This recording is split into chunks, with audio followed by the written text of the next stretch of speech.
We get it rolling on the Krug Show on a Wednesday, May the 24th. It's 2 p.m. on the West Coast. It's 5 p.m. on the East Coast. I'm out west. Breezy's on the East Coast. And we are talking Niner ball. Good to have Breezy in the house. We'll give the band the rest of the day off. Thanks, guys. Good to see everybody. There you go. Little StreamYard band. We'll let them have the rest of the afternoon off. Breezy, what's going on, man? How are you? I'm good, man. I'm happy. I'm excited. OTAs are here. Niners football is officially going on as we speak. I couldn't be more ecstatic. You know, the NBA playoffs are slightly on the brisk of being over for me, and then it's all football, baby. All football. Because the Mets suck. Yeah. Are you a Mets fan? I'm a Mets fan, and they just can't get it right, man. I just can't figure it out. Now, why Mets? Are you a Jets fan? No, you're a Niner fan. No, I'm a Niner fan. So I listen. But is that? I've been told that it's Mets, Jets, Yankees, Giants. Like if you're a Giants fan, right. New York Giants, you like the Yankees. Right. But you got to remember, I'm from Connecticut, though. So like for me, it's like a melting pot, and you pick whoever you want. And so growing up in the 80s, there were no Jets. There was the Mets. The Yankees were all right in the 80s. They became dominant in the 90s and early before the 80s, so the 70s and whatever. So I missed that era. And then with basketball, it's the Celtics in the 80s for me. And so I got to watch Larry Bird and those guys play, and that's who I kind of like cater to, because you got to remember, Jordan didn't really take off into the 90s. Now, I liked Michael Jordan. He was my favorite player to watch, but I was a Celtic fan. So 86 Celtics, 86 Mets, 49ers. That's it. 86 Celtics might have been one of the best Celtics, maybe one of the greatest basketball teams ever created. DJ, Ainge, Bird, McHale, Parrish. Was it Wedman and Walton on the bench? I'm trying to think who else was. Cedric Cornbread Maxwell, right? Cornbread was still there. Yes. Look at you showing your young age. I'm versatile. I'm mobile. I'm hostile. No, I was full on Lakers, man. Because I grew up in the Bay Area as a Warrior fan, but the Warriors were so bad that it's like you had to. It's kind of like in the 70s as a Niner fan. I was a Niner fan, but Breezy, as a little kid, it was Steelers or Cowboys, and I was a Steelers guy. I was a Steelers guy. But see, and that's the era you grew up in. I'm hoping that's how it works. Like, growing up in that, teaching in that 2010, 2012, 2014, like every student that I knew was a Seahawks fan, and I couldn't figure out why. Then I realized they were winning. And if you're on this side in the late 20s with 2010s and up, you became a Patriots fan because they were winning. And so it's just kind of like how it works. There you go. By the way, are you still a Celtics fan to this day? To this day. That's why I said the playoffs are almost over. We're down 3-1. Yes, they were down 3-0. Now it's 3-1. But right. No team has ever come back except for the Boston Red Sox. Against the Yankees. Yankees. And then they ended up going to win out the World Series. So that was an amazing series, the ALCS of 2003. Is it shocking to you watching the Heat take the Celtics down? Very shocking. I don't think it's shocking that the Heat are doing what they're doing. It's more shocking to see that the Celtics aren't playing the way that they have been playing all season long. And so that's, to me, like when I turn on the TV and I watch the Boston Celtics, I'm kind of like confused to what the hell I'm watching. I'm like, that's not Celtic. What are they doing? They're not even moving the ball. It's just one and done. You get the ball, you shoot a three, it doesn't go in, you get back. It's just not Celtics basketball. Last night they played Celtics basketball, and they got the ball in their best player hand in the fourth quarter. And you see what happens when you do that. And so hopefully that one game, maybe it triggered something, but it's going to be a long shot for sure. Hadiz Muhammad says, "What's up, Larry? What's up, Hadiz?" And then he says, "We could possibly be watching history in the making between the Celtics and the Heat if the Celtics come back." That would be crazy. I got this weird feeling. I had picked the Celtics in 7. I just did not foreshadow it being this way. I know. I'll say this: after the Warriors took down the Celtics last year, I thought, you know what, 6 Celtics will games. be here for years to come with Tatum and Jaylen Brown. You would think. Now I'm getting the sense that they may move off of Jaylen Brown, and that Jaylen Brown's probably already told them he won't sign an extension there. And I would not be surprised.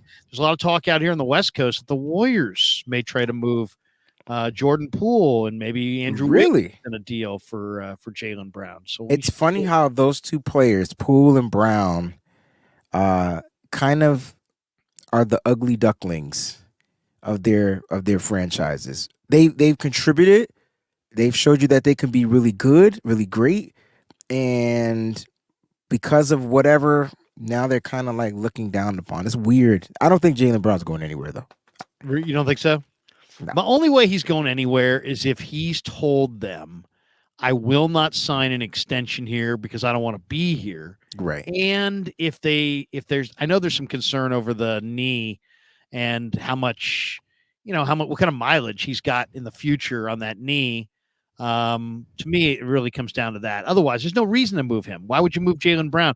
But if he said, you know what, I don't want to be in Boston, man. I just don't want to be here. I don't want to sign here long term. It's possible. It's possible. It's possible. Yeah. And if that's the case, then I can see them moving him.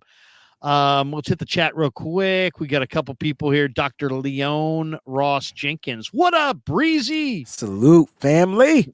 Waveware says, sup, Wayne? Cool shirt, man. Hey, now, man. What is it? It's the SF logo off the right side. What's on the left side? It's Trey by the Lance mic. Number 5. Ooh, I like that. It's got the Lance number and then the Breezy. Ooh, shout out to my brothers from across the pond, man. I'll get the company. I'll share with you guys. They made this over. This is England. This is my first England-based product. Does it say anything on the back? I don't know. Or is it just blank on the back? I think it's blank. I don't feel like turning around. It's sharp, man. That's a sharp looking shirt. All right, we get it rolling on this Wednesday, May the 24th. We're brought to you by Pig and a Pickle. Check out Pig and a Pickle. They're in Emeryville and Corte Madera, the best barbecue in all of Northern California. Check out Pig and a Pickle, and thanks to them for being the title sponsor of the Krug Show. All right, let's get it rolling here. Yesterday was OTAs, or at least the last couple of days have been OTAs. The one day that the Niners opened up the facility for the media was yesterday, and we did get a chance to talk to Trey Lance and to Sam Darnold and Brock Purdy, in addition to Kyle Shanahan, which I thought that was interesting. They ran all three quarterbacks to the podium in the post-practice media sit-down. But let's talk a little bit about, I entitled this, Can Sam Darnold Beat Out Trey Lance? My takeaways from yesterday were that, a lot of people were like, Darnold fumbled. So what? He looked good. He was on target early in practice and then struggled a little bit later in the team drills. But overall, I thought Darnold threw the ball very, very well. That was good news on that front. The other, good news was that Trey Lance, definitely we got a glimpse at the kind of the remade, motion of Trey Lance. It's streamlined. He had a smooth, more compact, efficient delivery. He took all of the first team reps, Trey did. Darnold took the second team reps. Shanahan said he's going to mix it up. But then Lance told us afterwards that he feels 100% recovered from the ankle surgery and that he's felt 100% since March. He's now recovered from a broken index finger, which may have had a significant impact on how he threw the football. He was throwing around pain. I charted it yesterday as both Lance and Darnold right around the same. Like both of them were like roughly 11 for 15.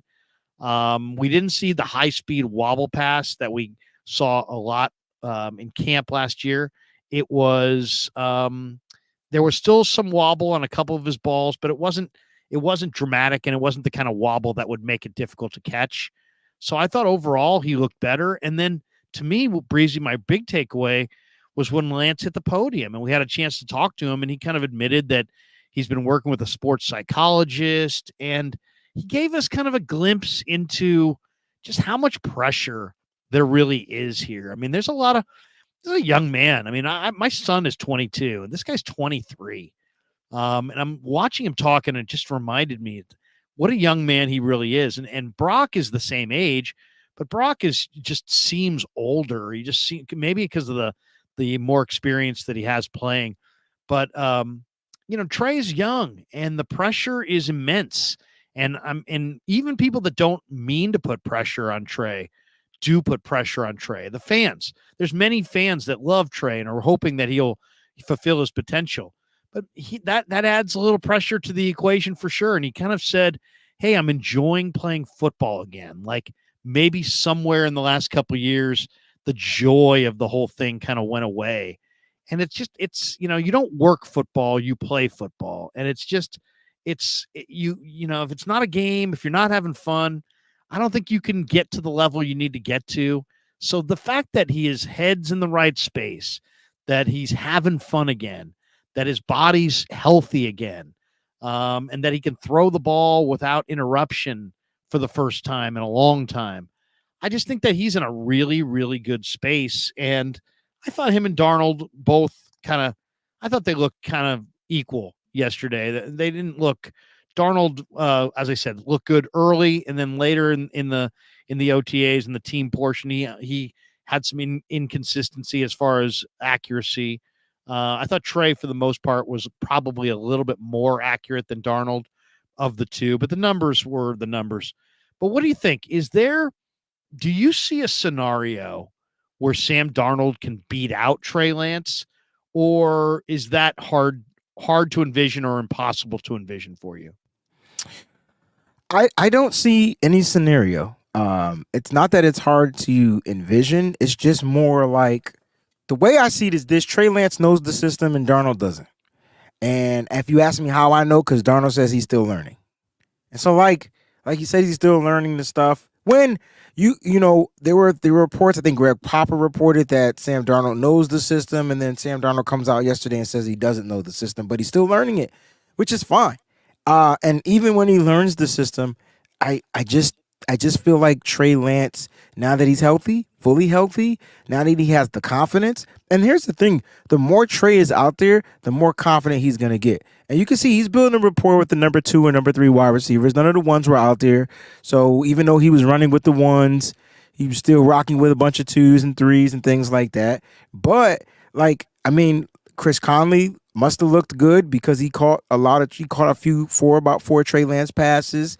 I'm curious to know who caught some of the other ones. I think there were some underneath ones. Christian McCaffrey caught one underneath. Ronnie Bell definitely caught one. Ronnie Bell. So this is good, right? This is good. And I think it's good to have a Sam Darnold here, and it's not a shot against Sam Darnold, but if Brock Purdy is unhealthy and not ready to go, because I really just feel like if he's cleared and he's healthy, and he's proven that he can be in football shape to play football, he's gonna be the day one starter. But all of that has to work in his favor. But if he's not, I think Trey Lance is the guy you rock with. I think that's the guy that Kyle Shanahan's going to rock with. He's still in there. You can tell that the 49ers are still enamored by him because he has a unique set of skills. I think he has a little different skill set than what Sam Darnold can do. They're both high draft picks, both former third picks in the draft. But at the end of the day, when I look at Trey Lance, all he needs are the reps. And he's never going to get better until he gets those reps. And so your team is stacked, right? You got a stacked offense. You got a stacked defense. You got a couple of question marks maybe at the defensive edge position and the right tackle of the offensive line. People are question marking those. But your team is stacked, and it's kind of built. And I'm going to be honest, it would be good to get Trey Lance out there with the stacked team. He's going to have healthy running backs. Everybody's enamored about Brock Purdy and Christian McCaffrey. Wait till Trey Lance is there. It just, and you can incorporate a different wrinkle in the offense now. Again, you're forcing the defenses to play a little bit more honest with Trey Lance out there. So Trey Lance, I think, is the guy that's going to get the green light if things work in his favor. He just has to continue to go out there and put out good work. And the more I feel like the more he's out there, he's going to put out good work. He's going to have a couple of bad days. There's going to be a few bad throws. You're going to see some interceptions. That number 1 defense get out. But it's going to make him better. He just needs the hours, bro. I feel like Trey Lance will get out there. He's going to be just fine. And the cool thing about having a guy like Sam Darnold is He doesn't have to beat out Trey Lance. He's there to compete against Trey Lance to help make him better. Iron sharpens iron. We hear that all the time. We heard it last year, the whole camp. So you feel like you bring in a Sam Darnold, and if he can show that he can improve and be a little bit better than what we've witnessed in the National Football League, that's a good plus. I feel like the 49ers quarterback room overall is in great hands. Yeah, no, that's my takeaway as well. It is funny though. It's like, people are so overtly negative when it comes to Lance. So here's my buddy Randall here. He says, when Darnold fumbles the snap yesterday and folks use excuses like the center's ass is sweaty, I can't anymore. It's like people are so triggered by Sam Darnold's presence. I kind of look at it as a positive. It's like, look at it this way. The season ended because the 49ers ran out of capable quarterbacks. And my argument that night was, I am absolutely done with quarterbacks that are here for any other reason other than they can play. If you're on the roster because you're likable, I don't want you on the roster. If you're on the roster because you're local, I don't want you on the roster. If you're on the roster because you used to be able to do it, I don't want you on the roster. If you're on the roster because someday in the future you might be able to do it, I don't want you on the roster. I only want guys on the roster who can actually play today, because the game is today. And what good does it do you to have guys that can't help you win today's game? So I thought that was the charge of the offseason. It's like, let's go find a room full of guys that can play today. And so you got Brock and you got Trey, and those two guys are there. But then there was these questions, right? The development and the health of Trey, the health of Brock. So there was questions. So you knew you had to surround him with other guys. To me, I think Darnold's great. Why? Because Darnold is probably the best player that you can get when you're offering nothing. You're not offering anything but like the backup or the number 3 job. And so to get a guy who started 6 games at the end of last year and is willing to come to your situation, even though he very well could be the 3rd quarterback, that's advantage 49ers. And then to be able to get Brandon Allen, who I liked him at Arkansas. He's nothing special, but Brandon Allen is a decent NFL backup quarterback. He could be somebody's number 2. Wasn't he Joe Burrow's number 2?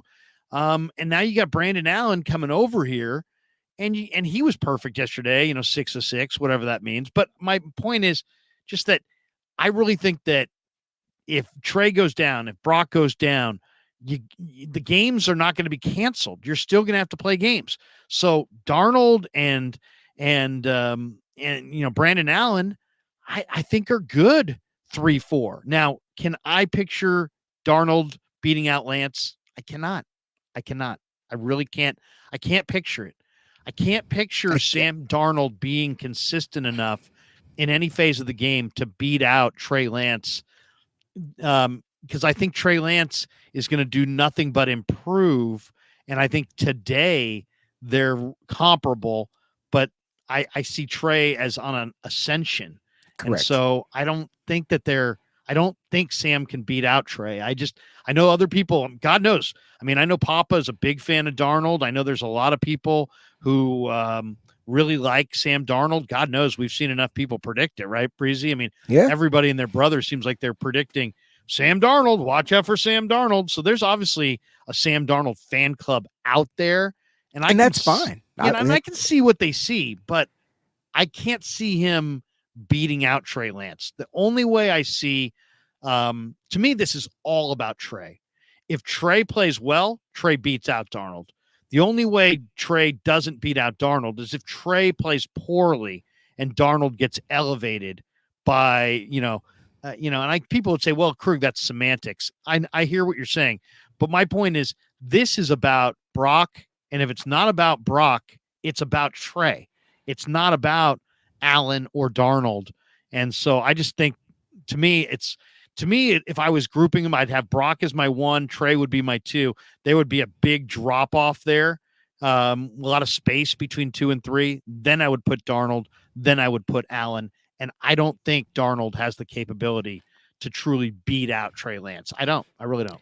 It's going to be a fun camp to watch, right? Because I wouldn't even rule out Allen as far as bumping up over Darnold. Now, I don't see Darnold being a practice squad guy. He's efficient. But he is efficient. That what a perfect word, right? And who was the most efficient quarterback that we've seen recently? It would be Brock Purdy. I mean, it was Jimmy G prior to whatever, and then Brock Purdy came in on the efficiency side. Trey Lance gives you the big playability. And so Sam Darnold can give you big playability, maybe a little bit of efficiency, definitely has some experience, but he also turns the ball over a lot. So like, and that's what we know of the quarterbacks that we have on the roster. But I think you hit the nail on the head. The quarterback room is better, and you're going to have the C word, which is capable quarterbacks, ready, locked and loaded, ready to go if you need them. And with the new emergency quarterback rule, this plays a benefit for the San Francisco 49ers because now they're going to have 4 guys in there. One of them is going to have to hit that practice squad. I think they go with the veteran and the Brandon Allen. I don't think any other team. I'm hoping other teams don't pick him up if he's the one to be waived. But we'll wait. We'll cross that bridge when we get there. Yeah, I mean, I personally, I just I could see Trey losing the job if he were incredibly raw, but I can't see Sam winning it. I think Sam is who Sam is. It's 5 years in. That's not good point. It's not like it's one game. Like we don't know what Trey Lance is going to be, but we got a pretty good idea what Sam Darnold is. That's a great point. That's a great point. So we'll see. But it is funny. The people who are pro Trey are like, Sam fumbled. So what? It's an OTA game. I mean, if let's just say yesterday Trey Lance had fumbled the snap. Do you really think that would be some indication that he couldn't be the quarterback? It's an OTA game. It's an OTA in May. I can't. I think we just need to pump the brakes. If you're pro Sam, pro Trey, pro Brock, pro Brandon, pro whatever, just it's still OTAs. Correct. And you can't. I went to OTAs last year. I thought Brock Purdy looked awesome. Now, even though I thought he looked awesome, I didn't say anything really about it outside to, my select, my kid and a couple of my buddies, because I don't put a lot into OTAs. And so if you don't put a lot into OTAs, you can't put a lot into OTAs. So, you know what I'm saying? So it's like I agree. Either OTAs mean something or OTAs don't mean anything. And if I got to side with one or the other, I'm going to side with they don't mean anything. And so I can't be overly like, and here's my thing on it too. If you look good in OTAs, that means more to me than if you look bad in OTAs. Now, some people be like, dude, that's dramatically inconsistent. But it's just like football is played where there's tackling and there's helmets and there's hitting and there's no hitting and there's no intensity and there's no tackling in OTAs. So don't put too much into the combine. It's fool's gold. And don't put too much into running around without hitting, even like in training camp before they start to hit. Don't put a lot of, like, I know coaches, Breezie, who literally will be like, I don't care what anybody looks like till we start hitting. We go live. If we don't go live, I don't care, because makes sense. The sport's played, live. It's different speed when it's live, and it's a different reaction. You're going to get the realness out of players because they're not trying to get tackled, right? But I do got to push back a little bit because turnovers are turnovers. And it doesn't matter when they happen or where they happen. You don't want them to happen. I think the connotation with Sam Darnold is he turns the ball over. So I don't think it's just a Trey Lance fan, the supporters of Trey Lance, like, oh, he turned the ball over, because let Trey Lance shoot an interception, they're going to go buck wild. And so turnovers are turnovers. Doesn't matter if they're interceptions. It doesn't matter if they're fumbles. They're turnovers. And I think with him having that turnover connotation, that stigma on him, I think that alerts fans. Well, he's back to, at least he's not throwing interceptions, but now he's fumbling. And there could be reasons why he fumbled. We don't know the context or whatever. It could be sweaty butt cheeks. I don't know. At the end of the day, like, your quarterback can't fumble the ball. We witnessed that last year in the game, and we were just like, oh no. Like, no. So I get where certain people are trying to make it aware, and they're a little concerned, even if it's not a serious practice with pads, because God forbid there's pads. If he fumbled without the pads, what is he going to do with the pads? To me, it comes down to just like, if you're a running back and you fumble, I got bigger issues. Or Understood. If you have a tendency to fumble, like, and maybe he has Sam a tendency Dunn, to turn it over though, Larry. And I think that's the issue. But like, if Sam had thrown picks, I'd be more like, that's okay. Good. You know, that's cool, because he's kind of known for picks. Makes sense. But maybe he's known for fumbles too. I don't know. I'd have to look up those numbers. I don't think he's known for fumbles. More interceptions. Randall says, here's a super chat. Yes, I'm triggered. Let's go Purdy and Lance. I've seen Sam Darnold in Carolina for 2 years. I have first-person experience seeing Sam Darnold throw to the defense at Bank of America Stadium. Love you, Larry. Randall, I hear you. I appreciate the donation. All right, let's go to second quarterback question. Is there any scenario where the 49ers trade any of their quarterbacks this summer, let's say? It's a great question. Because of past traumatic experiences, I don't think, and if they like these guys, I don't think they're going to let them go anywhere. Do you know how hard it is to get a quarterback? And so, I mean, Josh Johnson. So, like, if they like these guys, there's the only quarterback that's going to have a concern is the one that they're going to have to release for the 53-man roster. You're not taking 4 quarterbacks. I don't even want them to take 3, but we're going to take 3 somehow, unless you can finagle the Brock Purdy to the, pup list or whatever. I don't know. But at the end of the day, I just feel like they're not going to trade anybody as of right now. I think they love Brock Purdy. They like what they have in Trey Lance, and they like the fact that Sam Darnold can come in here and compete. And they went out and signed another veteran free agent in Brandon Allen, who they feel can help make the guys on the practice squad better. God forbid, he's an efficient guy. If you lose all 3 of those guys, you'll have a capable, efficient quarterback to come in and place. I don't see any trades with the quarterback position. I guess here's the only way I see it. I mean, as far as any scenario, because I'm saying, is there any scenario? Okay, so they're not trading Brock. I mean, it's clear as day that they really value Brock. They like Brock. He's their guy. So he's not going to be traded. I don't think Brandon Allen's going to be traded, because I don't think Brandon Allen would have a trade market. There, you have to, to be traded, you have to have somebody who wants to trade for you. So he won't be traded, just because I think he probably, as you stated, kind of has the best chance to sneak through waivers. Darnold, I don't think is going to be traded unless I think they would cut him before they would trade him. You know what I mean? If he plays so poorly this summer that he's not going to be the 1, the 2, or the 3, because you got to remember, they now have 3 roster spots. They can keep the quarterback on the roster, and they can have 3 active on game day now that the Brock Purdy rule has been put into effect. So I don't think Darnold is going to be traded. I guess the only scenario I could see any quarterback traded would be if we go out in the preseason, Brock is 100% healthy, balls out. Sam Darnold, for some weird reason, becomes awesome under the Kyle Shanahan 49er offense with these weapons. Looks dominating. And then Brandon Allen has an incredibly awesome preseason, and Trey, the bottom falls out. That's it. That's the only, because I don't think they would cut Trey in that scenario, but I do think that they would trade him in that scenario. And I think there would still be a trade market, even if he didn't play well. Trey's the only guy that I could see them trading. If Darnold's bad, they're going to cut him. If Allen's bad, they're just going to leave him as the number 4 guy. Brock's probably not even going to play. And if he does, we know how they feel about Brock based on last year. He's going nowhere. I don't think Trey's going anywhere either. But the only scenario I could see anybody traded would be if somehow Brock was healthy and awesome.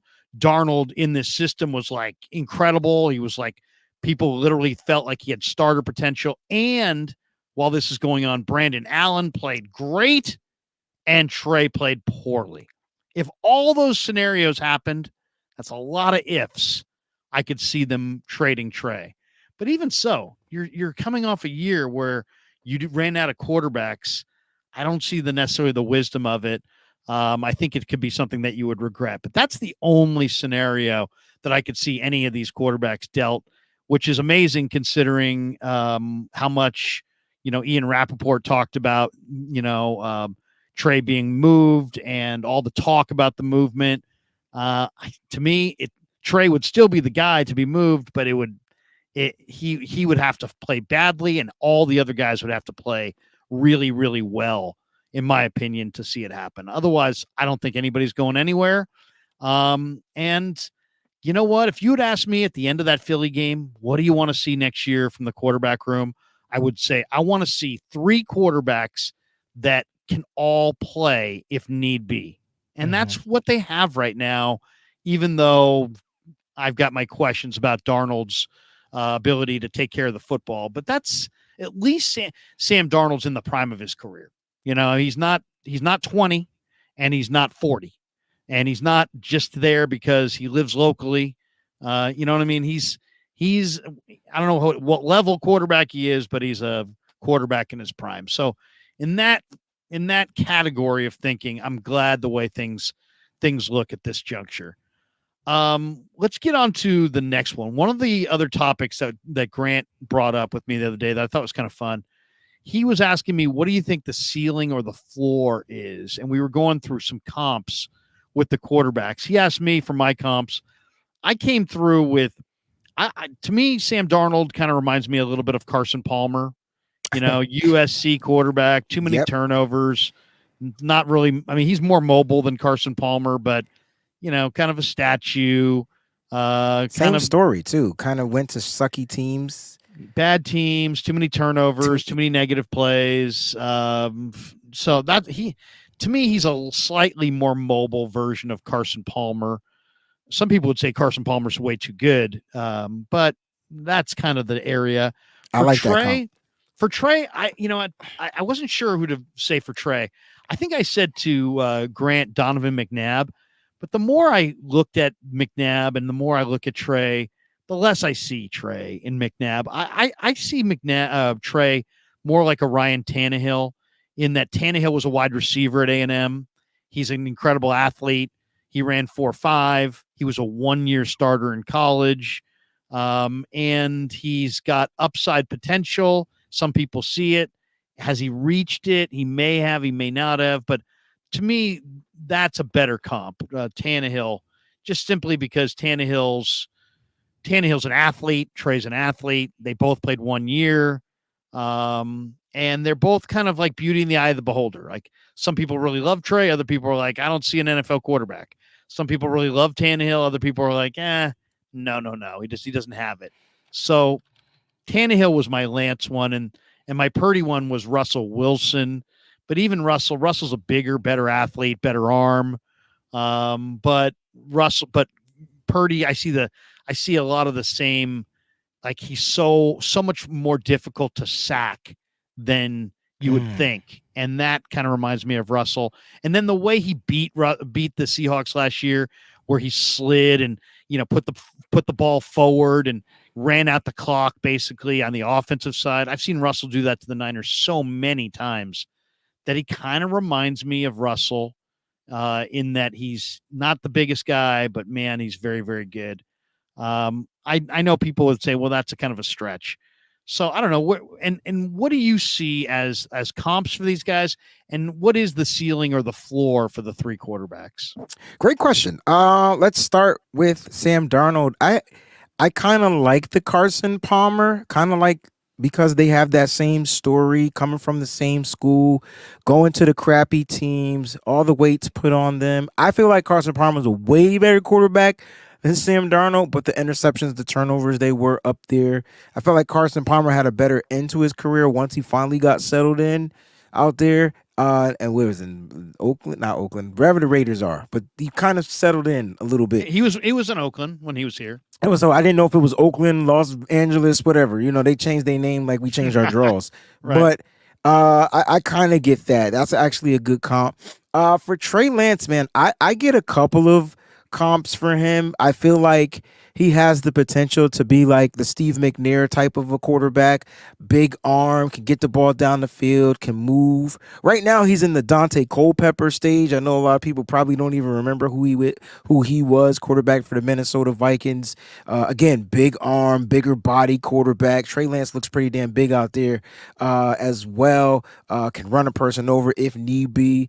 And so as he continues to grow, I really feel like he can be more like an Air McNair. But that's not really on Trey. That's kind of like on the play caller. Will you let him air the ball out? Or do you need him to chuck the ball, dinky dunky, do all that type of stuff? So, I mean, he has a few ceilings, and that's the one thing I like about Trey Lance. I mean, I think the sky's the limit with him because if you can get him to do the dinky dunk stuff accurately, man, he could take the top off the defense as well, and he forces your defense. So to me, he has the higher or the highest ceiling out of the quarterbacks. And when I look at Brock Purdy, I just like his elusiveness in the pocket, right? He's not a fast runner. He's just a fast, I can turn around, I can make a person miss. He doesn't take off like Russell Wilson. Russell Wilson, that's a gift Russell Wilson has. And so I can't really think of a comp for Brock Purdy, but he's highly efficient. And if I can think of a quarterback that's super efficient, that's who the comp would be. I'm not comparing him to Jimmy Garoppolo. Please don't ask me to. That's not what I'm thinking. He just has a high efficiency IQ to make the right play. And that's the one thing I like about Brock Purdy. And so when teams are coming at him, I mean coming at him, he finds a way to get away, right? And that's where you get your Russell Wilson vibe-ish kind of from, right? Like he finds a way to squirm. But Russell Wilson has that innate ability, say, oh, man, they playing zone, they deep, man, I'm out, right? I don't know if Brock has that yet, but if he gets that, man, that's more to his ceiling, right? Because that would allow defenses and force defenses to play a little bit differently. So if they're going to play those deep safeties, them safeties over the top, and they're going to play back, and they're going to allow him to sit back and try to pick the zone apart, he should just take off. Russell Wilson does it all the time. But I like the comp, my man Collie says. I get Drew Brees-ish from Brock, and I think the arm will get there. I think the more he plays, the deeper, like the stronger the arm would be. So I kind of like the Drew Brees comp. And I do like the Russell Wilson comp. If you put them together, you get Brock Purdy. You know who made the Brees comp to me was Willie Snead. Willie Snead. And I said to Willie, Willie, this was at the end of last year. I said, Willie, come on, man. You've been in this league a while and you've seen it all and you're a receiver. So give me your thoughts. You're watching Brock from afar. Does it remind you of anything? What comes to mind? What do you think of it? And he's like, he's impressive, man. He's impressive. And he was like, just like, and I don't know if you ever seen Willie do any interviews? No. He's an awesome interview. I would say he's one of the 5 or 6 best interviews on the entire team. Just sometimes the best players are the best interviews. Sometimes it's guys who are veterans who have been there, done that. But I went up to Willie because Willie's such a great talker. And I said, Willie, you're watching Brock. This is obviously, this is like going into the Seattle playoff game. I'm like, this is obviously uncharted territory. Now the question this week, Willie, is can he beat this team for a second time? Can he keep it going in the playoffs? I go, just try to sum up. What is it that you see? Because you see it better than us. What do you see with Brock? And he's like, he reminds me of a guy I played with. I'm like, yeah, who's that? And I'm like, not even thinking about his career. He's like, Drew Brees. I played with Drew Brees. He reminds me of Drew Brees. And it's funny. I see different body types than Drew Brees. And so I'm always thinking more body type. Maybe that's why I compare him to Russ, because Russ was 5'11", 230. And, Purdy's probably 6 feet, 225. You know what I mean? They're really close in thickness and size. And Brock's also got kind of big hands. I think Russell had like 10.5-inch hands, big, huge hands. And they can direct the football. But it's interesting. He says Brees. And I said, why do you compare him to Brees? He's like, just overall, the command of the huddle. Brees used to yell at guys. order guys around. He was a true alpha. He's like, you guys don't hear this, when the game's going on, but Brock's yelling at guys. Brock's in their face. Brock's sometimes, saying some harsh things to guys. And he's a young guy, but he goes in that way. It kind of reminds me a little bit of Drew, because Drew took control. He took control of the situation, and it was his huddle. It was like, I was in his huddle. He wasn't in my huddle. And he's like, you get that same vibe from Brock. So they were interesting kinds of things that he said. I was thinking he was going to talk about arm strength or escapability, and he really went to like persona, so I don't know. Interesting though. I'll say this: the Niners will take Breeze or Russell Wilson, as Brock Purdy, and call themselves lucky. Okay, next topic. Javon Kinlaw showed up really light, and I don't know what he's weighing, but just looking at him, he looks really light. And I'm kind of wondering, do you think that Javon is better, heavier, lighter? He's a defensive tackle. He's got knee problems, so that would tell me he needs to, be lighter to try to take pressure off the knees. But then he's also he's not a fast, quick foot guy who can rush the passer. So in some ways, I think his greatest attribute is his strength and ability to take on double teams and keep bodies off of Warner and Greenlaw and the linebackers. So I don't know, man. I always thought of Kinlaw would be better, a little bit heavier, but man, he is lean and mean. And I don't know if it's just that, they picked up Hargrave. He thought to himself, well, they want pass rushers inside, and I got to be a pass rusher. Maybe I got to lean out. But man, Breezie looks like a basketball player. He's so lean. I would say he might be right around 300 pounds. Wow. He's lost a lot. I would say 15 pounds easy, maybe 20.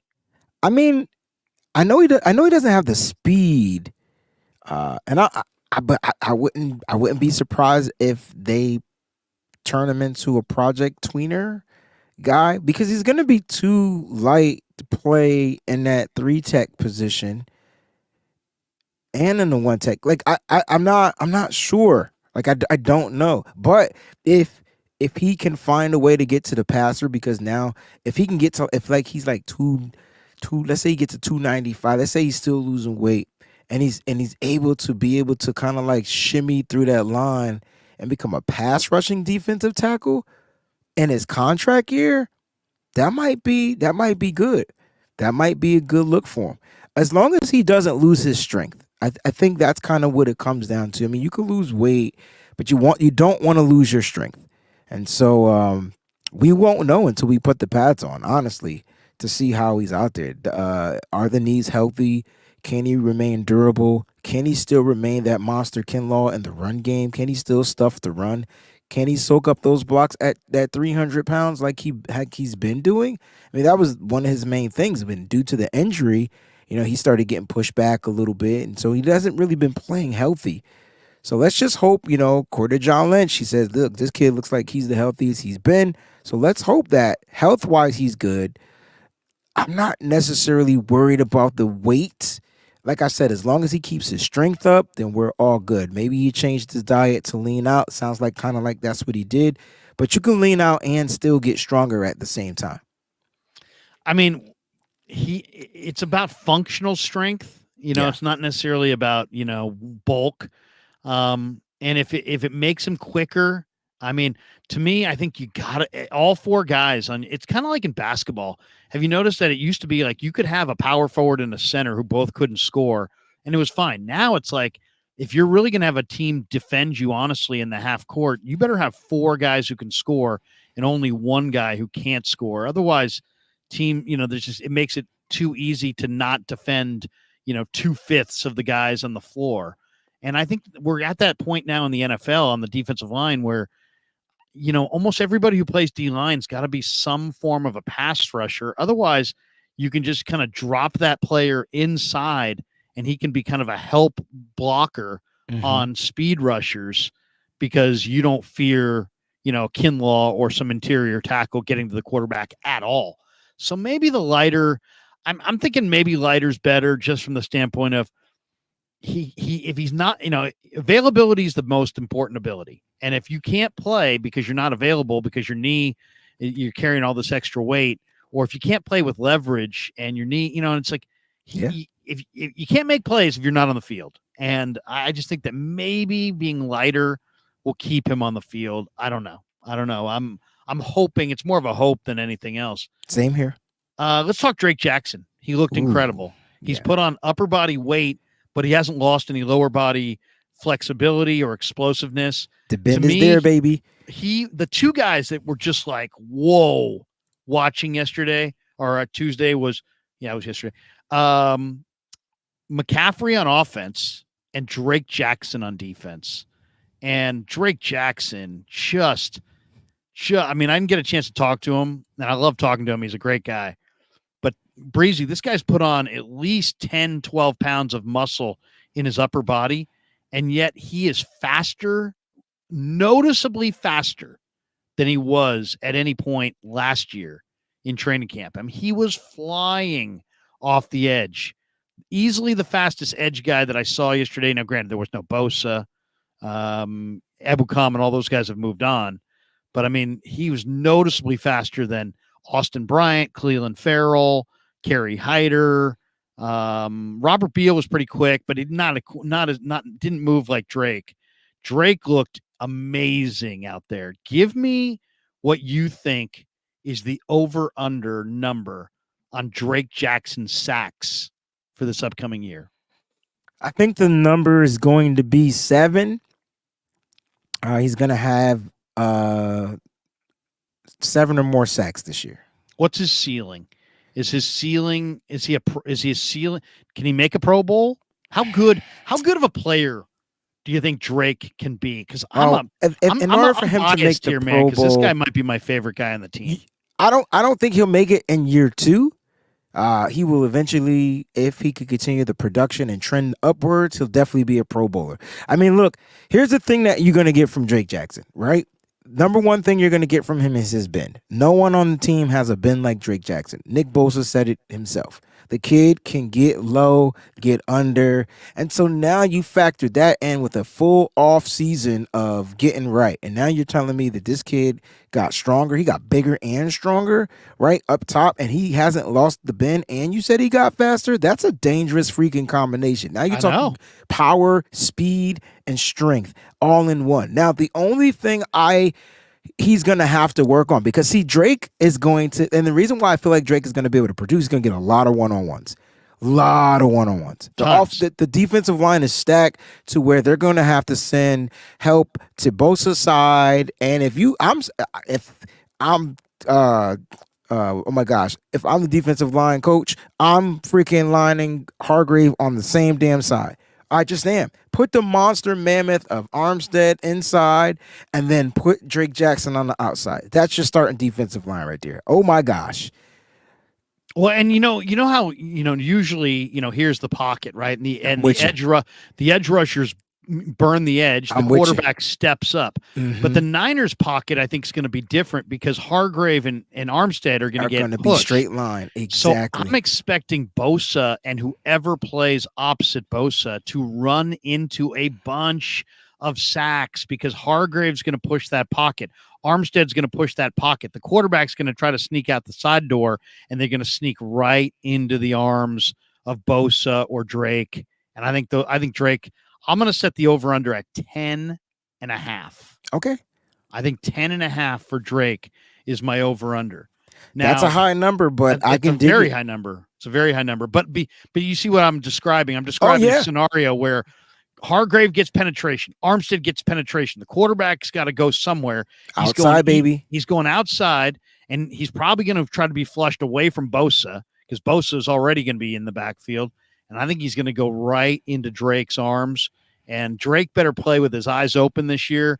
Not that he hasn't in the past, but I'm saying he better have full awareness of where that quarterback is because I think he's going to come flying. And sometimes the quarterback's literally going to be flying in his exact direction, away from Hargrave, away from Bosa.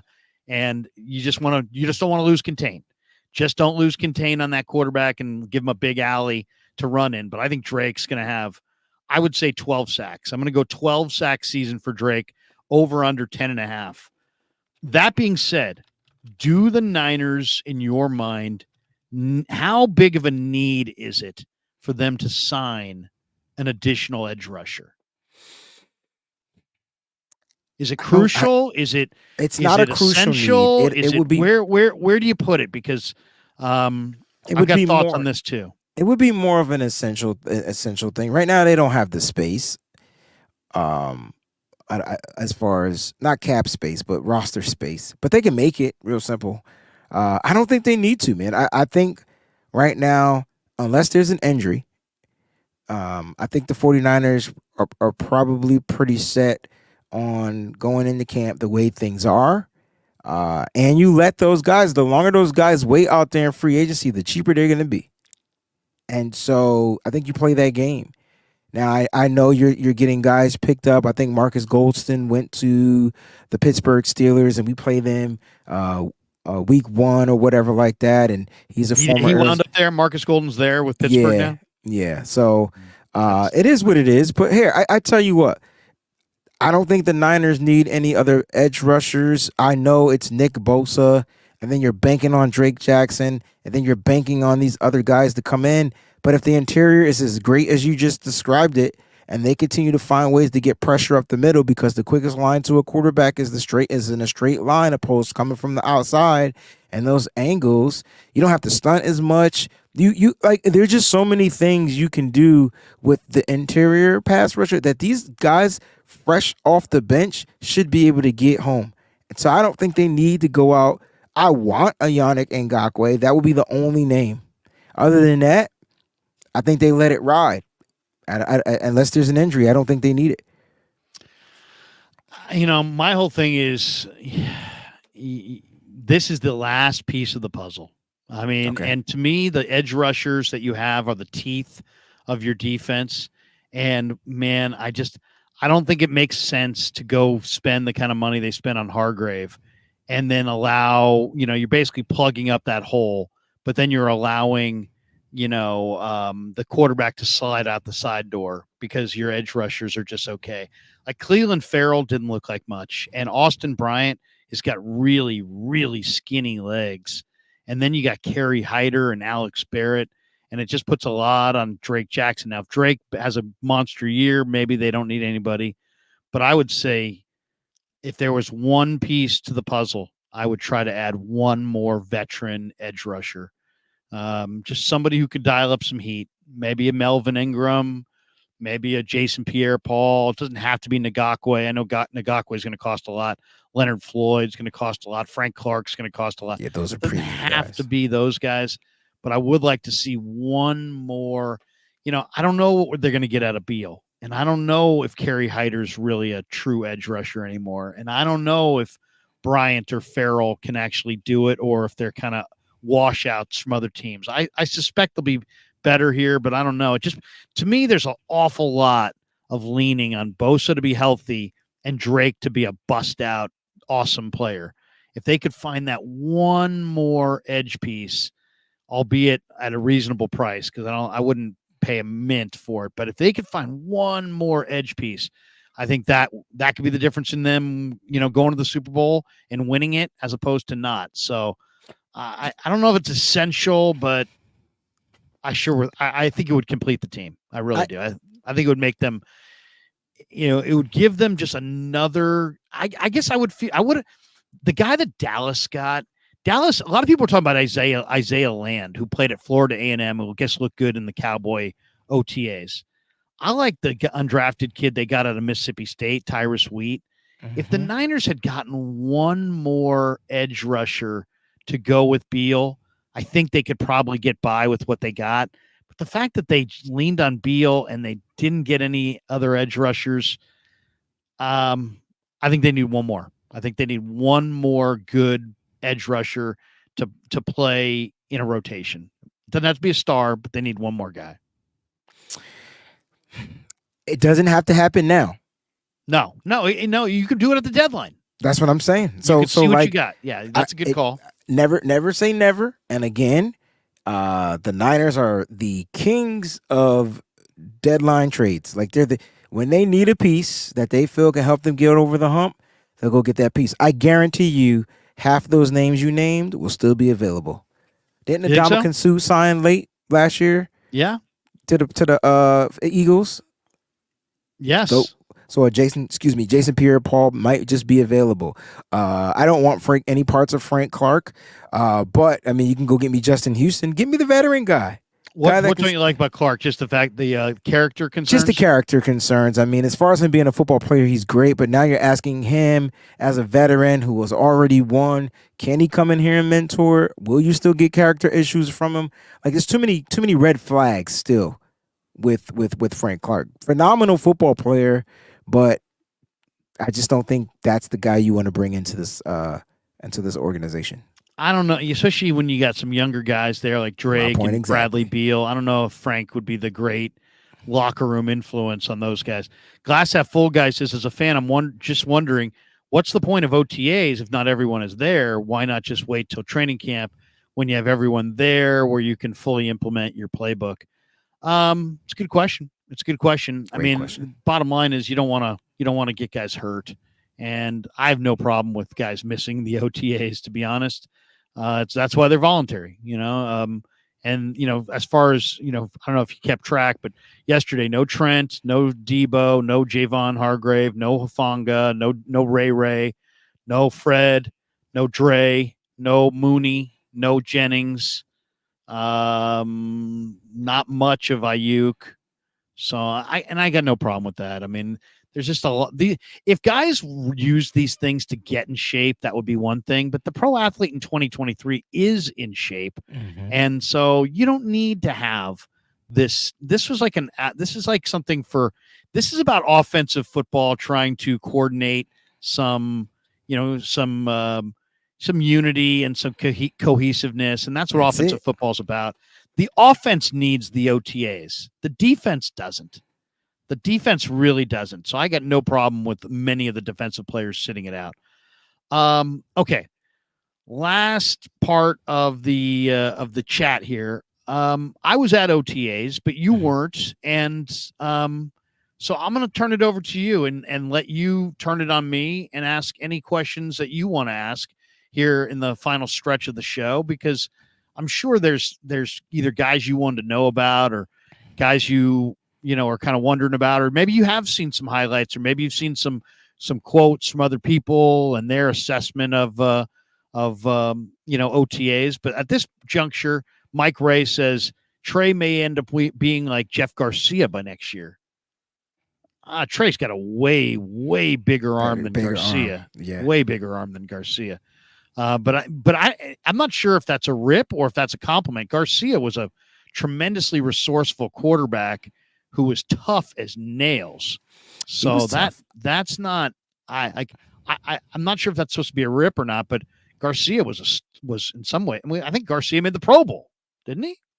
Am I missing something here? Didn't Garcia make a Pro Bowl? I honestly can't remember. I thought he did. I thought Jeff. It's possible. He had that one really good year, like where he just looked like one of the best 49er quarterbacks of all time. Yeah, seriously, Garcia. Let me see. Did he make the Pro Bowl? Oh my God, he was. Not only did he win a Grey Cup, won the Grey Cup MVP. He was a 4-time CFL All-Star. Yeah. He was a 4-time Pro Bowl quarterback. So forget rip. It's a compliment. It's a compliment. It's a compliment. It's a major compliment. Because Jeff started kind of rocky and he got in and he was overlooked. Yeah. If that happens, cool. But I think Trey Lance is just a totally different type of quarterback. Yeah. I don't think they're totally different. But I think he's talking about as far as the production on how Garcia was. I don't want to say he was trash, but it was rough, and then it got really good really quickly. Maybe that's where he's going with this. So yeah.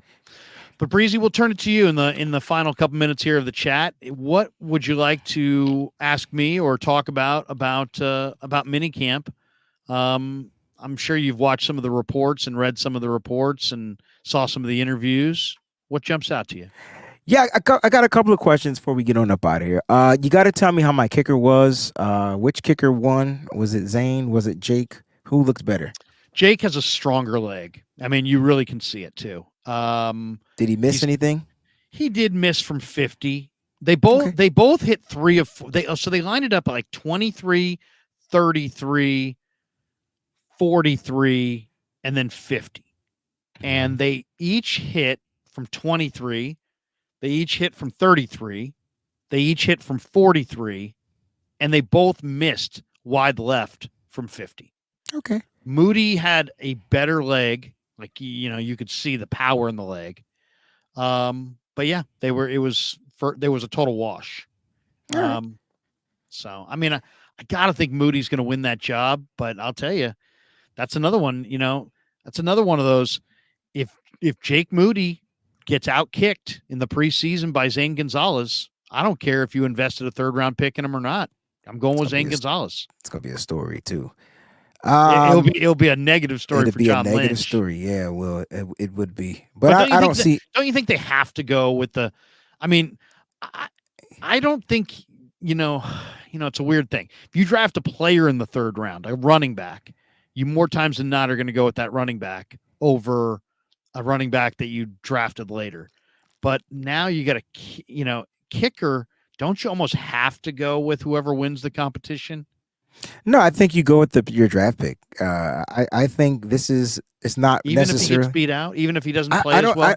I don't think he gets beat out like that. Like, and you're saying even if he gets beat out, yes, even if he gets beat out. I mean, I think you drafted this kid because you know he has the powerful leg, and once again he needs the reps. And Shane Gonzalez has had his churn, he's had his time, and guess what?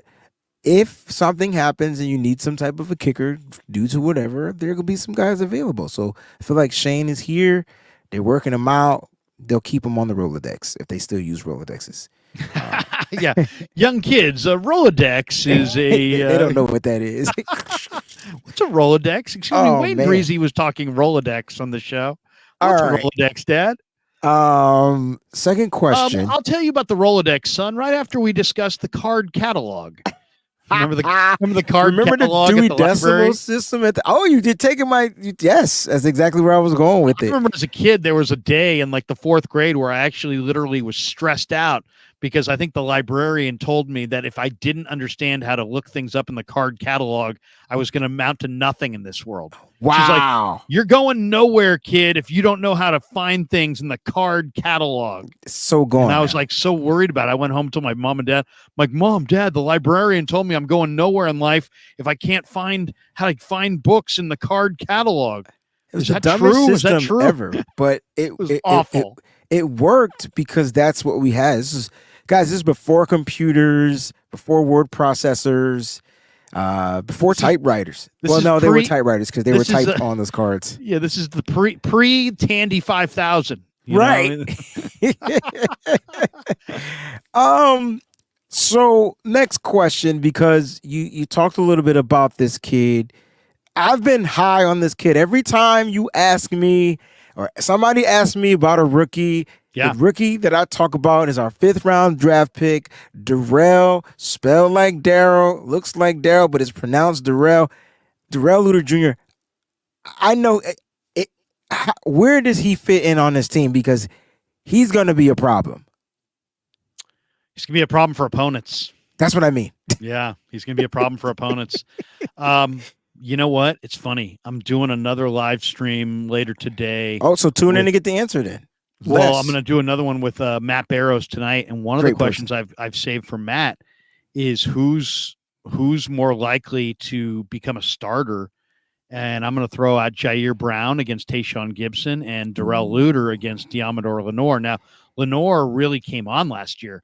I think you could make a really strong argument, Breezy, that Lenore might have been better than Mooney Ward in the playoffs. I mean, Lenore was really good. I love Mooney, but Lenore raised the bar. He was really, really good, and he's a great kid, and he's super conscientious, hard worker, great attitude, confident. I love Demo Lenore, but I think Luter is got a real chance to take that starting job away from Lenore, because Luter is like, just kind of picture a young Xavier Rhodes coming out of Florida State. I mean, Xavier Rhodes was probably 6'1", right? You know how like Brandon Ayuk, you think of Brandon Ayuk, I don't know about you, but I think of Brandon Ayuk as like a 6'2", 6'3" receiver. He's really closer to 6 feet tall, but he's got arm length that is of like a player who's 6'3" or 6'4", and so he kind of plays that way. It's kind of like we talking hoops at the beginning, kind of like Draymond Green. You know, Draymond Green's 6'8", 6'7", 6'8", but he plays like 6'10", or 7 feet. Like he was bothering Sabonis in that first round. Why? Because Draymond's arm length, I think, is like 7'3" or 7'4". He's got great arm length. That's where the wingspan comes in, guys. I'm telling you, Luter is that guy too. Luter is about 6 feet, but he plays like a 6'3", suffocating bump and run on the line of scrimmage, man-to-man corner. So there's some dominant traits. Now, the highlight of yesterday outside of McCaffrey and Drake Jackson was a deep pass that Darnold threw to Danny Gray. Gray had beaten Luter, had 2 steps on him on the sideline. The ball was a little underthrown. Gray had to come back for it, and Luter PBU'd, just knocked it out of the sky. And the entire Niner defensive, sideline started screaming 26, because that's his number. And man, he's a very interesting prospect. He's played a lot of man, even though he played on a team where they played off coverage, they played zone, but he was playing man on his side. And so he can play press man. He can get up on the line of scrimmage. He's got strong, long arms. He can reroute you. I think there's a chance that his mirroring ability and his long arms and his experience, I think there's a chance that he could be better in coverage than Lenore and maybe get the starting job. He looks great. I love the kid, man. Seen him at the Senior Bowl. Didn't get a chance to talk to him, but very mature guy, very calm. Mature guy. Married, he has a daughter. Yeah, he's very motivated. And he's very. You know how most corners are real verbal and cocky and got the swagger? Total opposite. He proves it, though. He backs it up through his play. Yeah, he's calm, yeah, but with swagger. That's it. You know who he reminds me of? He reminds me, for old Niner heads, he reminds me of Don Griffin. Don Griffin and Tim McKyer. McKyer used to run his mouth. Griffin never said a word, but they were both incredible players. And they both had this incredible confidence. Luter, to me, reminds me of Griffin. He's very quiet, but he's suffocating, and he can. I think there's a very good chance he wins that gig. Which linebacker? Last question. Yeah, will be starting at the Sam? Marcelino looks. By the way, I saw Marcelino at a dinner party last week in downtown San Francisco. And I'm like, I go up to him, I'm like, Marcelino, man, you're jacked. And he gave me a look. He's like, yeah, man, I've been lifting. He is, this guy played corner at Indiana, then safety. And he played linebacker last year. And I asked him in an interview, I said, why did you even come here? I mean, I'm glad that you're here, but why? Because look how loaded the linebackers are. And he's like, yeah, these guys are dogs, and I want to be with them like them. And I think I'm as good as them. And Aziz told me at the end of the year after the playoff game against Seattle, he's like, I don't know if I'll be here next year, because of the way the contract's going to come out and free agency. But I'll say this, Marcelino can step in for me. And Marcelino's got a great future. He was co-signed by Aziz Al-Shaair. Yeah. Ooh, I love it. I'm excited. Jalen Graham looks good too. You know who didn't look good was D. Winters.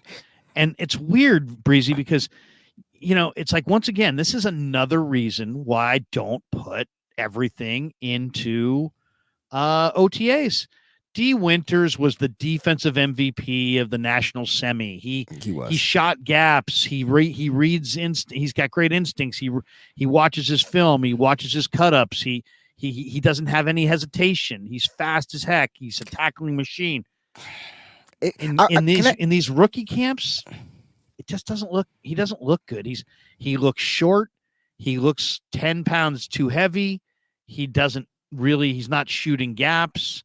He doesn't look good. But I would say don't sweat it because it's the OTAs. Player. Yeah. Well, yeah, because OTAs is not football. No, football is football, and OTAs it's not built for defense football. either. Right. Right. It's an offensive show. It's an offensive show, and defensive guys.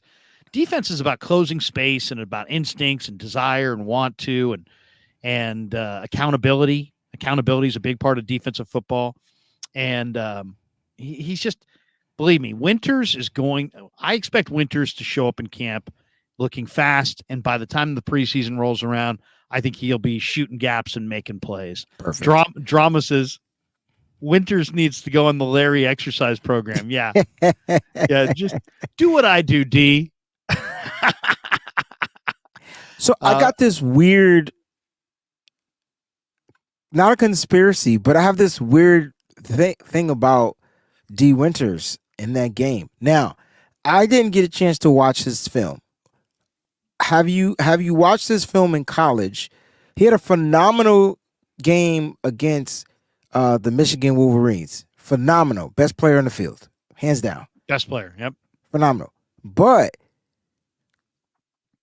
that game was kind of not the game I would have based him off of having a good game. I mean, Michigan was missing their best running back. Who was the best running back? Yeah. And so Blake Corum was out. Right. And then the other running back ended up getting injured. So at this point, man, we're not going to be able to run the ball. And so do you feel like his scouting report helped him take a little bit of advantage of Michigan doing that? And and that's why I'm asking you, did you watch his film? And was he the same instinctive player throughout his collegiate career at TCU that season? I don't care about any other season. That season, I wonder if he was the same type of player. I know in that game he was, but I wonder if he was the same. And maybe that's why he's starting a little bit slower than others. Well, it's like anything else. It's like when you're thinking, you're not playing as fast as you can play. Good point. So, you'll hear defensive coordinators sometimes when a team's struggling, and they'll be like, hey, you know what? We really simplified everything this week. Well, why did they simplify everything this week? Because our guys, we're tired of watching our guys think instead of just play fast and react. And so you'll hear coaches say that, yeah, we went real simple this time because we just want our guys to use their athleticism and react. So I just think he's the kind of guy that once he gets comfortable in the scheme, he'll start to play fast. Now, he's not going to play a lot, right? I mean, I don't know if he's ever going to get on the field. Same reason that Marcelino didn't play last year. This guy's probably going to be on the practice squad. But I think you'll see it. My guess is that maybe hit the banquet circuit a little bit. Maybe he went to a few weddings. Well, maybe he's just carrying around a little bad weight. I mean, he's short. I mean, D. Winters is 5'11", and he's roughly 230, but I think he's probably best at 5'11", 220, 225. Okay. And he looks like he's got 5 extra pounds, but he'll lose it. He'll learn the defense. He'll play faster. The one thing I don't sweat ever is I never sweat the productive college running back or the productive college inside backer, because I don't know, Breezie, that I've ever seen a big time college star running back who was great, who wasn't good in the pros, or a great inside backer who made all kinds of tackles in college, but then didn't do it in the pros. Okay. I think those are the positions that if you can play, you can play. And I think that, 40 times are overrated, and workouts are overrated. And it's running backs is about instincts. Safety is about instincts. Middle backers about instincts. If you don't have good instincts, you can't coach them up. I'll give you the reverse example. Tarvarius Moore. Yeah. Tarvarius Moore is 6'3" and runs 4.32. But he can't play safety because he doesn't have any instincts. He takes the wrong angle. Remember a few years ago they're playing Pittsburgh. Oh yeah, they throw the ball to Juju Smith-Schuster. Should have been like a 12-yard gain. that was on Verrett though. But Tavarius though coming over took a ridiculous angle and it went for a touchdown. That's 100% correct. His angle, your angles mean a lot, and it's like, so to me, it's like I'd rather take a chance with slowish inside guys with great instincts than super fast, inside guys, whether it be running backs, linebackers, safeties, but terrible instincts. Gotcha. So that's what I love about Hufanga, and that's what I like about Jair Brown. Yeah, Jair Brown ran 4.6. Yeah, but he's got instincts. Yeah. Which means they're going to play a lot faster. Yeah. Hufanga ran, I think, 4.76. Yeah. He almost made the Pro Bowl. Now, I don't know, or did he make the Pro Bowl? Hufanga made the Pro Bowl and was All Pro. Yeah. So I mean, I don't worry about. Now, if you don't have a good 40 time and you're an edge rusher, if you don't have a good 40 time and you're a corner, you don't have a good 40 time and you're a receiver. I'm like Ronnie Bell. Like Ronnie Bell didn't have a great 40. He ran a 4.5.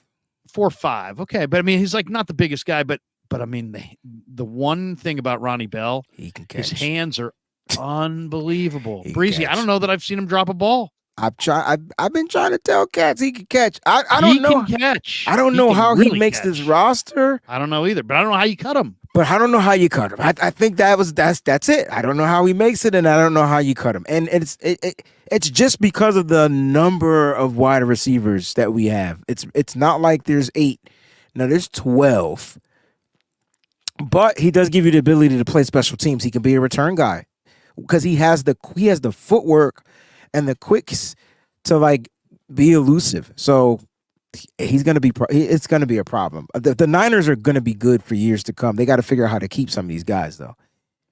I'll tell you what's going to be super competitive. You know who also looked really good was Chris Conley, the one, the free agent that they signed. Yeah. I mean, talk about a guy who's an athlete. He's big and fast. Now I got to ask you, what type of routes did he run? Because he's only typically known for one route. What route is he known for? The fly route, the 9 route, the fast route. Well, no, they were using him on. I saw him on a crosser. I saw him on a like a 12-yard in.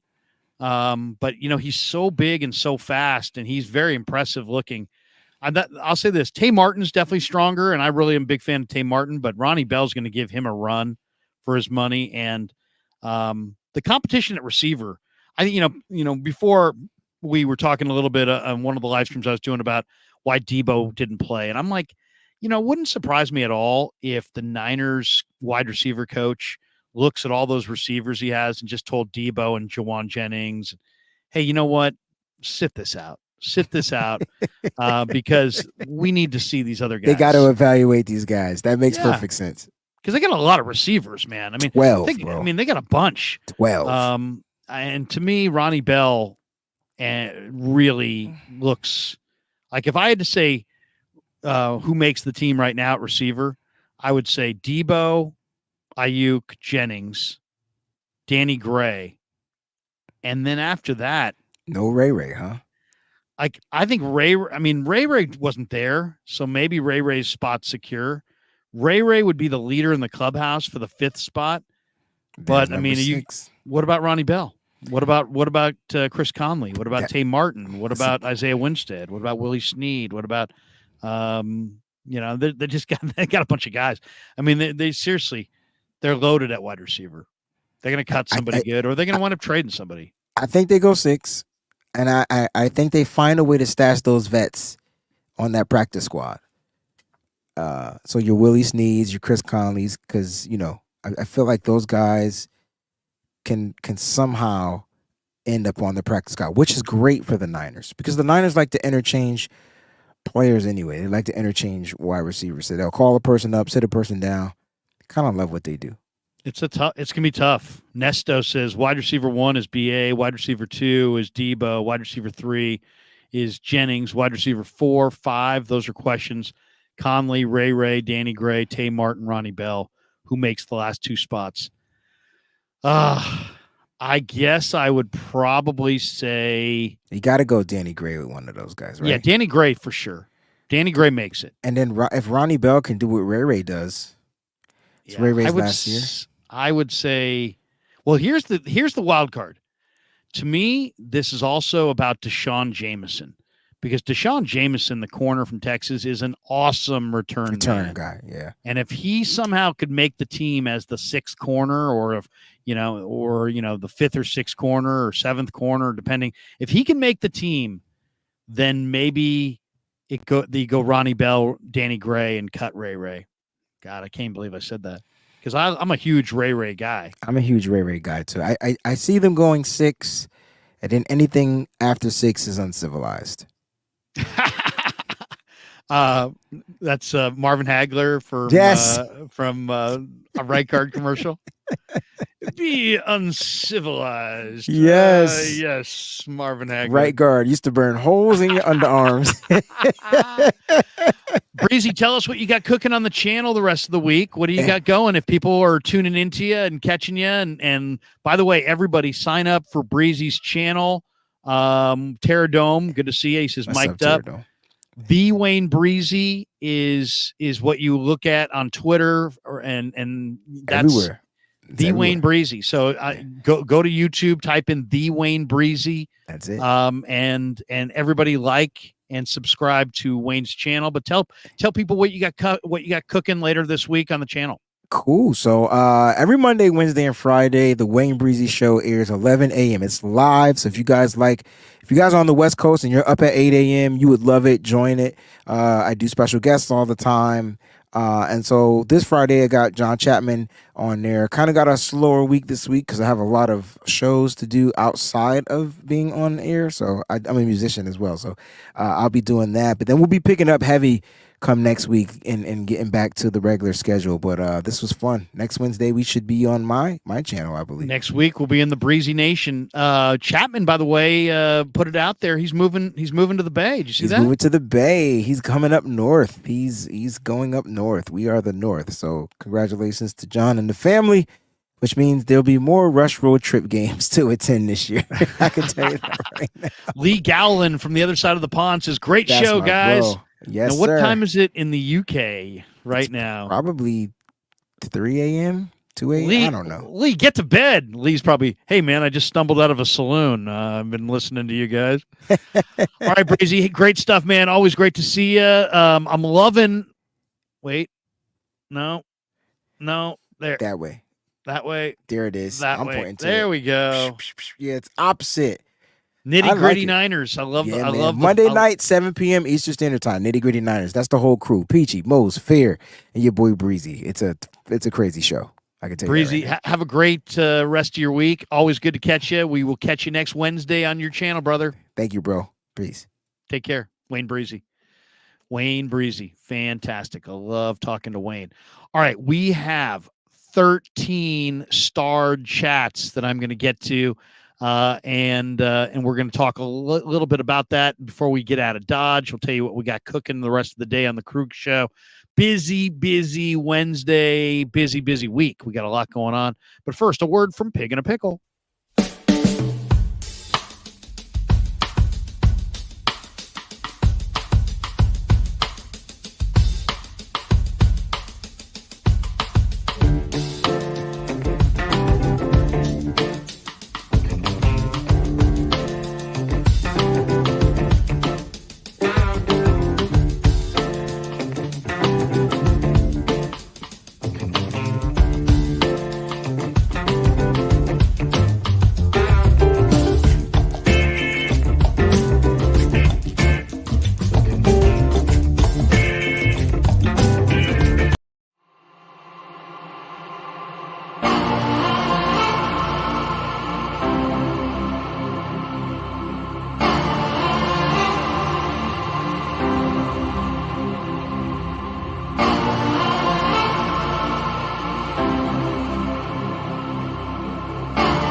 So New York style sausage was started over 70 years ago. We are the largest producer of fresh Italian sausage on the West Coast.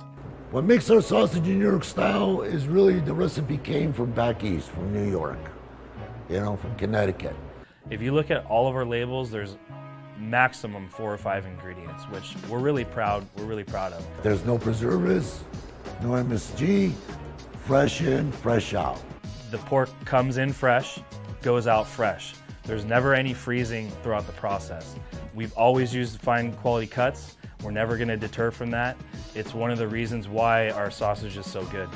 I guarantee you put our sausage up against anybody else's from a flavor standpoint, no one will beat it, hands down. Hey, do yourself a favor and do me a favor. Go buy a package of the New York style Italian sausage. Guaranteed you will love it, guaranteed.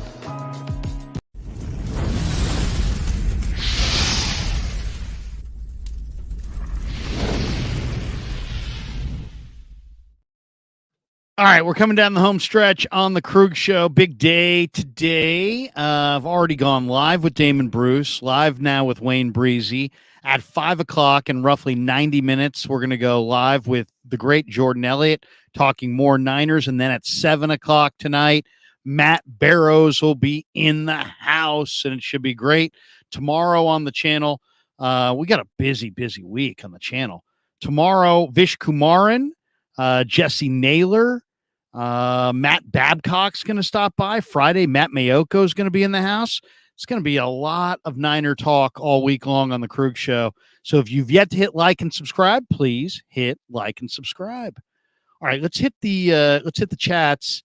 Haruku Itoki says Giants under 500 again. They lost today, huh? They were going for the sweep against the Twins, and the Twins beat them up. Hey, you can't win them all, but you know what? They're playing better, and they're playing some kids, Haruku. So, by the way, Haruku, welcome back. Welcome back. I had blocked a bunch of people, then I unblocked everybody because I'm just like, you know what? I don't want to block a bunch of people. Everybody back in the pool. Everybody back in. 49er talk, 49er sports talk. TM says Silvio Dante from The Sopranos. Talking about Pasquale. Joey Nichols. Damn, Larry, you're a machine. Well, we're trying. What can I say? Couple others here before we get over and do the rest of these. Terradome says, Larry, recommend Pig and a Pickle in your Trent Baalke voice. I better get a pull of water before I can go Trent Baalke. It's not easy to go Trent Baalke. Takes a lot of lube. All right. Let me tell you, you gotta love Pig and a Pickle, Larry. All those pigs, they got torn ACLs, and that's why they're at Pig and a Pickle. You come in, you get a little bit of the chowder. Well, they don't sell chowder, but you get a little bit of the greens, and you get a little bit of that brisket. Oh, yeah, I love the brisket, Larry. And, the brisket chili, and the sausages, the barbecue chicken, the ribs. Come on, man. It's great stuff. I told Jim Harbaugh, yeah, we took A.J. Jenkins, and yeah, he sucked. But we should get together a Pig and a Pickle, Jimmy. What do you think? There you go. There's my Trent Baalke. Takes a lot, man. Takes a lot to get me to Trent Baalke. All right, Nesto. Who would be the most improved second-year players? Sam Burford or Aaron Banks? I think you mean Spencer Burford. Well, Banks technically is a third-year guy, but Burford is a monster. Burford looked great at the minicamp. Burford and Banks, I think, are the Niners' starting guards for the next decade. Think about that. Those guys are going to be – they're terrific. Burford is he's like central casting of offensive guards. He is exactly what you want. He's powerful. He's smart. He's got long arms. He's nasty. He's a terrific pick. That was a great draft pick.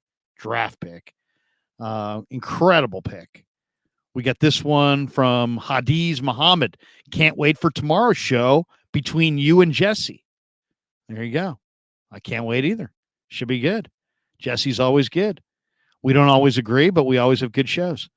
Terradome says, I heard Burford has them heavy hands. Yeah, Burford is a monster. Absolute monster. One of my favorite guys to talk to in the locker room after the game, too, because some guys you go to and they just don't really have anything to say until they watch the film. Burford is so in his cut-ups, he's so into the game plan that he'll give you some observations from the game that are just really, really good. Hey, they were trying to do this and we countered with that. Hey, maybe he's great. His recall's great, talking about an individual play. I think Burford has got a Pro Bowl in his future. I really do. All right, let's hit the starred chats. Terradome. Oh, I just gave you that one.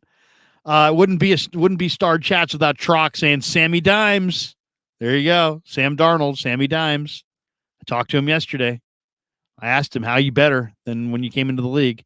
Gave me a long answer. Check it out on YouTube. Maurice says, notice Larry gave Purdy a Super Bowl winning quarterback and gave Trey Tannehill. Straight goofy.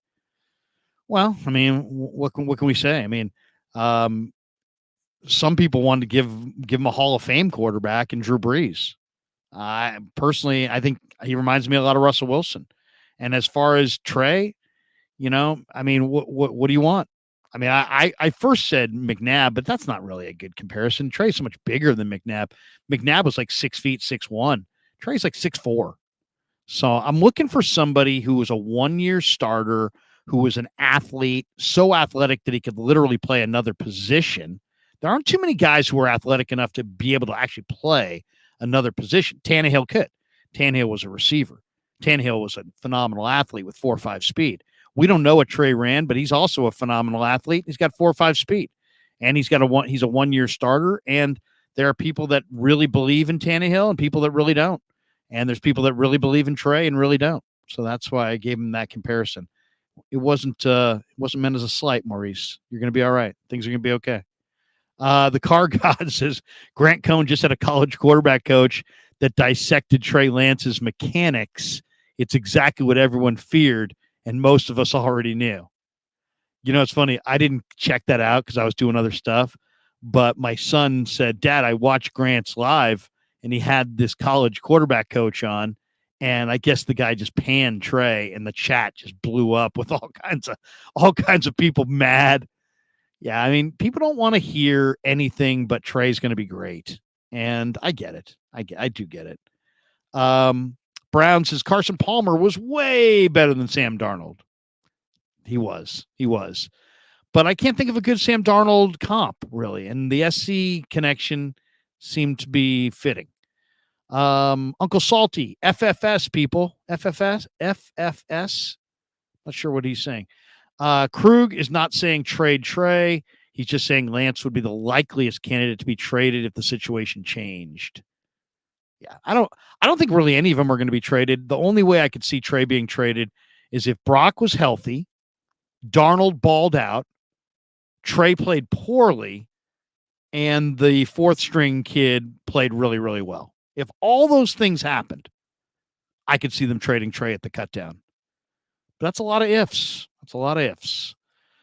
Randall, if Sam Darnold plays awesome on his 1-year prove-it contract, then what?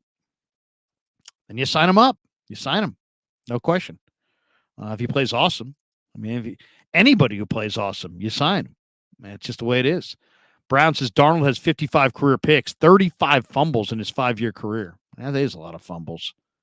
Maybe that's why people were so triggered by his fumble. Mike Ray says Trey may end up like Jeff Garcia by next year. We got that one. Thanks, Mike. Appreciate the donation. Joey Nichols. Guy fumbled 1 snap in an OTA in May. LOL. Yeah, I mean, come on. Enough of he fumbled. Okay, if you're intellectually honest, if Trey had fumbled, would you be losing your mind going, it's defining? Would anybody be saying that? And shouldn't there be pushback if somebody was saying it was defining? I would be pushing back on that. If a bunch of people were saying Trey fumbled yesterday, nothing that happened yesterday matters in the grand scheme of things. HR, when I bought a $100,000 car, Larry, I put $3,000 tires on it. Got to invest in your assets. I hear you.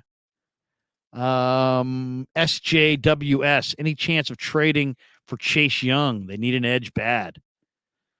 I'll tell you, Chase Young's awesome when healthy. I don't know if he's healthy, but he's a tremendous player. I would say I'd rather have Montez Sweat. If I get my choice between Chase Young and Montez Sweat, because you got to remember this, Chase Young's had major injuries. His sack total, he hasn't necessarily come out of it in an incredible way.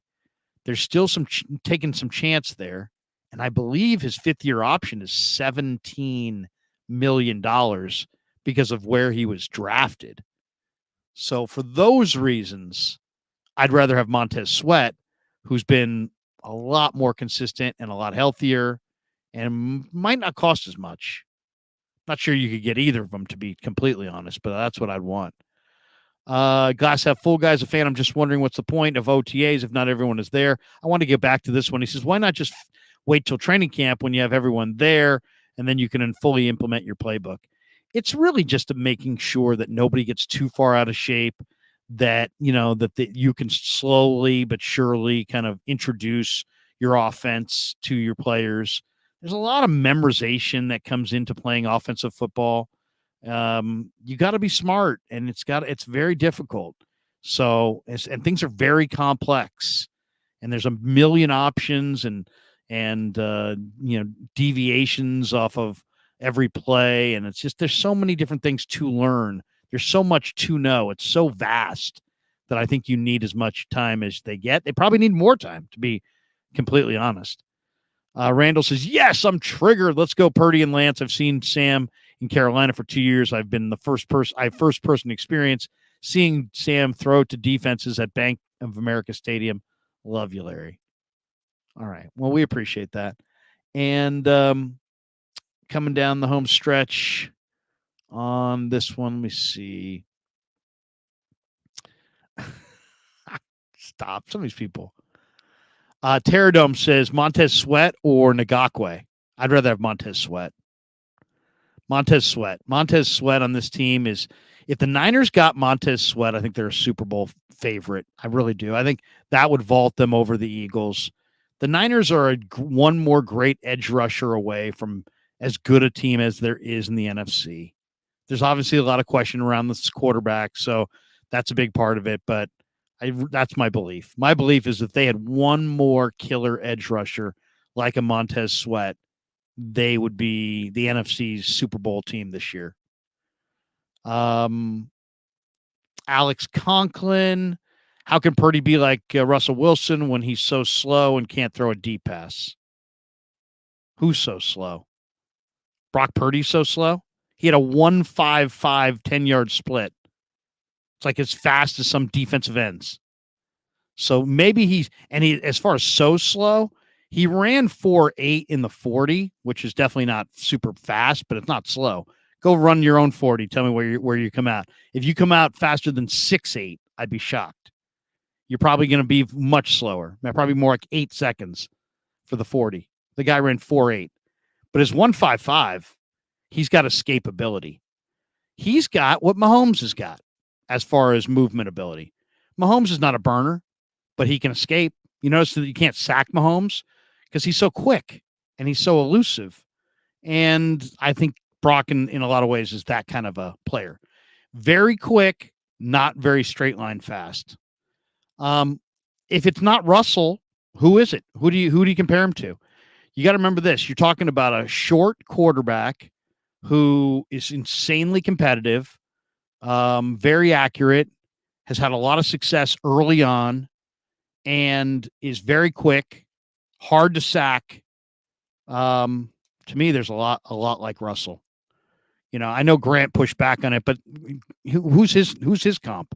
Tell me who his comp is, and then we'll all make fun of his. I don't see a comp that's better than Russell. Somebody said Breeze, but Breeze a different body type altogether. And Breeze didn't have the quickness of Purdy. I could see their throwing being similar, and their size is somewhat similar. But Purdy's thicker. He's built more like Russell than he is built like Breeze. Nesto says, you don't have faith in Drake Jackson, Larry? What? I've got tremendous faith in Drake Jackson. But I just look at it this way. If Bosa went out for 3 games with a hamstring injury, who are your starters at defensive end? Because like 3 for a guy like Bosa to miss 3 games because of a hamstring, totally not. It's not like we couldn't envision that. We easily could. So then what? Who's your starters? Drake and Cleveland Farrell? Drake and Kerry Hyder? Drake and Austin Bryant? That's why they need more edge rushers. It's not because of Drake. It's because you had Amenahue, Jordan Willis, and Ebukam all leave. That's 700 defensive end snaps. And I don't know about you, but Cleveland Farrell has 10 sacks in 4 seasons. So he's not burning the edge. Austin Bryant, he definitely looks like an edge rusher to me, but he's awfully thin in the legs. He hasn't had enormous success. So I love Drake and I love Bosa. It's the other guys that I don't love as much. Beal looks really small and like a speed rusher who, if he doesn't beat you with speed to the edge, he's totally neutralized. I don't see any ability for him to counter inside. He's like a one-trick pony. He can get to the edge. If you can beat him to the edge, he's neutralized. Hyder is not a defensive end. Hyder is a undersized defensive tackle in a rotation when you're playing all kinds of games. Farrell is not a defensive end, really. He's only good against the run. He's not a pass rusher. Raiders never should have taken him that high. Austin Bryant probably is the closest they have, but to me, if there was one guy that kind of was underwhelming the way he looked yesterday, it was Austin Bryant in his kind of thinnish legs. So I don't know. To me, they need one more edge rusher to go with Drake and Bosa. I'd feel so much better about their chances to win the Super Bowl if they had one more edge rusher. 187 said Purdy says he plays like Breeze or who he models his game after. Maybe that's what he sees. I see more Russell. I mean, Breeze is even better. Breeze is a Hall of Famer. I mean, Breeze is a tremendous player. I don't know if I want to say that Brock's a Hall of Famer, but to me, he reminds me of Russell. You know what really the play that reminded me of Russell was last year against Seattle when Purdy slides for the first down and extended the football. That was just so Russell. I could picture Russell doing that to, finish off the Niners. And I just think that's where, if you say, what's Brock really going to be good at? He's going to be really good when the Niners have a lead and you're trying to bleed out the clock and he's working the play clock down to 1 second every snap and then just making these little short throws or little quick runs to ice away a win. And I just think that's what, to me, when I think of Russell, that's what I think of. But Russell did have a bigger arm, and Russell did have bigger hands, and Russell is a better, faster athlete. But I see a lot of similarities. All right, that's going to do it for us. Thanks to everybody. Tune in an hour and 15 minutes. The great Jordan Elliott will be in the house. We'll talk more Niner football. Until then, peace. Yeah, never met a man I've been scared of. Careful, you gon' get exactly what you asked for. Here for whatever you bring me, getting handled. I answer to no